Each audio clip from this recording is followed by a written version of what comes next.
अप्रैल फूल दिवस जिसे 1 अप्रैल को मनाया जाता है। तो आखिर इस बेवकूफ बनाने वाली परंपरा की शुरुआत हुई कहां से? तो कहानी शुरू होती है 16वीं शताब्दी के फ्रांस से। उस समय फ्रांस में नया साल 1 अप्रैल को मनाया जाता था। फिर राजा चार्ल्स 9 ने कैलेंडर बदल दिया और नया साल 1 जनवरी कर दिया। लेकिन कुछ लोग इस बदलाव से अनजान थे और वो 1 अप्रैल को ही नया साल मनाते रहे। तब बाकी लोग उनका मजाक उड़ाने लगे और उनको अप्रैल फूल कहने लगे।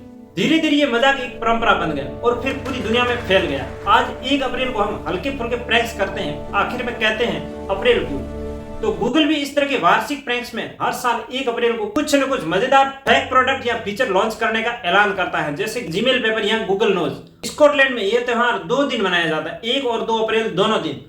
और ब्रिटेन, ऑस्ट्रेलिया, न्यूजीलैंड जैसे देशों में ये प्रैंक सिर्फ 12 बजे तक ही होता है। उनकी परंपरा में सारे प्रैंक्स दोपहर के 12 बजे तक ही किए जाते हैं। उनके बाद यदि कोई प्रैंक्स करता है तो वो खुद अप्रैल फूल बन जाता है।